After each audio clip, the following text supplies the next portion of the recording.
Hi, I'm Jesse, and this is my backpack of shame. I carry it everywhere I go. It's invisible, but for this talk, I needed to make it visible to you all. And we'll get to it later, but for now, know that it's heavy, and I've carried it for decades. Not including you, there's only a handful of people who know about my backpack. Let me just say, though, that I am accomplished and successful by all definitions. Tufts undergrad, Georgetown law, law firms, in-house counsel, general counsel now, married with wife, kids, dogs, and living a comfortable, good life. My resume is strong, and anyone who looks at it is impressed.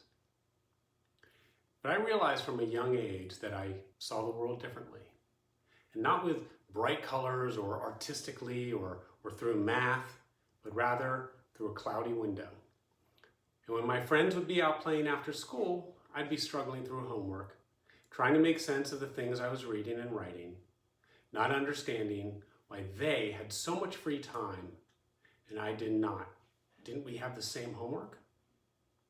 I recall vividly being in 7th grade as a teacher was giving me directions to go down the hall to a principal's office to get something, and my mind wandered off. I had to come back to him 2 more times to try to get what he was saying, but there was so much noise in the class, I couldn't follow him. So I walked out of the class that day and did not come back until the following day. Luckily, I didn't get in trouble. He forgot about it. I went through 9th grade in public school and almost failed out in English and math and every other course, forcing me to make the decision to repeat 9th grade at a private school. I could have gone on to high school with my friends, but despite my shame, I needed a fresh start. Going from 35 to 40 kids in a class down to 10 to 12 was a game changer for me. That year, starting in English, I recall that my English teacher took notice of me when we wrote the ubiquitous, "What did I do over the summer?" I worked hard on it. I added color and detail and life, and much to my surprise and disbelief, I received an A. She pulled me aside and told me privately that I had a knack for writing. Trust me, I had never heard this before. I went through high school with the ups and downs, leaving classes I didn't understand, struggling with others, and gravitating towards those where the teacher took a little extra time to work with me, push me, and notice me. Successes or failures filled my backpack. Some with rocks that said, "Yeah," and others with rocks that said, "You're not as smart as that A. You know that, right?" I took the SAT 5 times in order to get a combined score good enough to get me into Tufts. My backpack became heavier with guilt, shame, and the fear of being found out, but I didn't know what they would find, but I knew something was different. My freshman year in college was when the pieces came together, crashing down. I took Psycho 101. My mom was a psychologist, so how hard could this be? So I assumed an easy A. Despite studying for days for the midterm, I failed it. My recollection is a 36 out of 100. I called my parents immediately. Something's not right. So I came home for a long weekend and my mom suggested I get tested. I didn't know what that meant. But I sat with a social worker for several hours, taking tests, reading, and talking to her about what I had read, listening to her. And at one point, I recall her smiling at me as I looked around, listening to the birds chirping and every other freaking noise while I tried to read. And she said I was classic ADD. She didn't need the tests, but nevertheless, the results came back. ADD with a touch of dyslexia, whatever that meant. I was home when I overheard my mom talking to her. She hung up the phone and said to me, "Don't tell anyone. It'll be held against you." As Aaron Burr said, "Talk less, smile more. Don't tell anyone you have ADD and dyslexia because you won't get the job. You're not going to get promoted. It's going to be held against you. People will make fun of you, think less of you. Just get by. You'll be okay." Funny thing is, my mom actually counseled kids with ADD and dyslexia while I sat under her roof. undiagnosed. That's a different talk. Just go back to school, drop Psych 101, and we'll figure it out. We never did. The weight of my backpack grew enormously that year. Rocks piling in and shame growing. And throughout college and law school, I found shortcuts. I took classes that had essay exams because it was easy to write the IRAC exam. I stayed away from multiple choice exams and from too much reading or papers from math and science. I cruised through school with what I called the Jesse Raben B.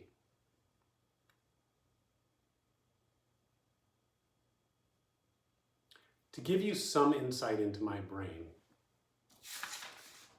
here's an image. This and this. And let me give you an example as to how it plays out.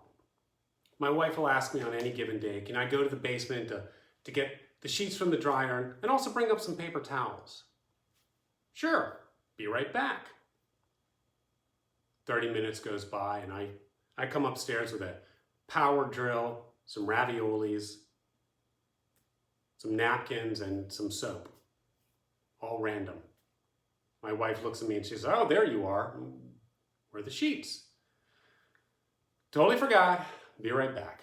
Head back downstairs, and with slow deliberateness, sheets and paper towels, she says to me. And then she asks, did you take your meds today?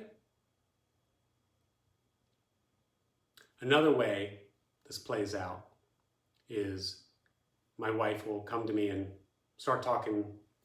I was thinking about something for the kids this year, for the school year I look down at my shoelaces, realize they're too tight, my foot hurts, I should probably loosen them. And then I pick back up where my wife, so that would mean we would need to and then I realize there's a power cord going across the sink and I can just reach out and grab it. Nobody's going to notice. And then she looks at me and says, are you even listening to me? And of course I say, of course I'm listening to you. Looking at her with guilt and surprise and denial, a look she's used to by now. You said we needed to do stuff for school. Never mind, she says, delivered with the deft of a circus knife thrower. I promise I was listening.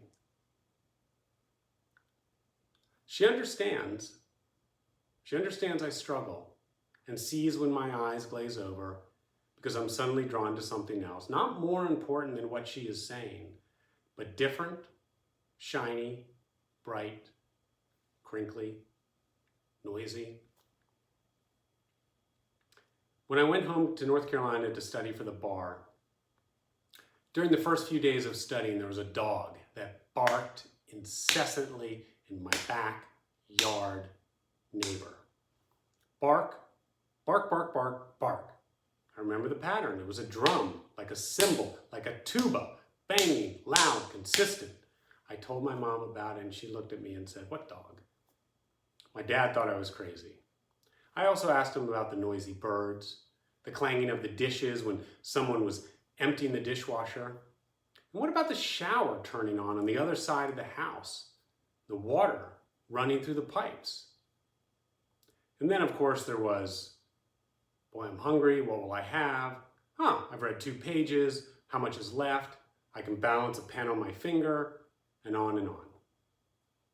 I called the social worker that tested me 10 years earlier. 10 years. And she suggested I try Ritalin to help me focus.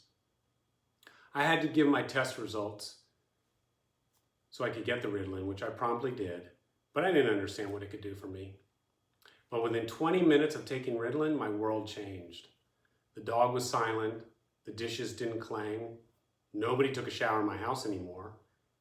Just read 30 pages in the prep test book, and it's only 9:30 in the morning. Stuff's great. I didn't hear anything. I could block everything out. So why am I talking about this? I'm talking about this because I want to make a difference in a life, a child, or perhaps an adult who's working through the same issues I've been. And recently I had a chance to do this, and it changed my view on my backpack and a little bit of who I am. So last fall, I picked up my daughter from Sunday school, and she told me about a longtime friend of hers that was very upset in class, and she didn't know why. I probed her for some more information as we drove home and what had happened before that could have caused her to become upset. She said to me that all the kids had to write on a sticky note and put it on a board just a couple words about something that they hoped to learn that year. And she told me it was after this exercise that her friend became upset. I came to find out from her parents that the reason she was upset was that some of the other kids laughed at her handwriting and asked if a baby had written the words. No one knew it was her handwriting, but she knew why they were laughing. We all know that kids can be rough on one another, and that's always going to be life, but that's not what this is about. So over the coming months, I spent a few nationals games talking to her dad about her struggles.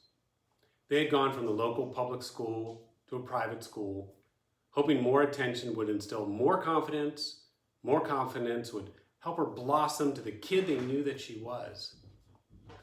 But the private school, like public, was not a good fit. It didn't recognize how special she is.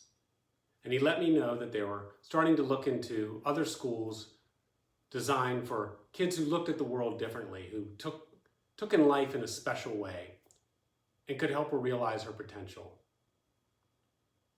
When he told me all of this, my stomach turned and my anxiety grew. Her story was so familiar to me. I could hear the pain in his voice, the concern he had for her, and how they had struggled as a family to figure this out. After some more beers, I mustered my courage to unzip my backpack, and I turned to him and I said, "Look, nobody knows this, but I have ADD and dyslexia.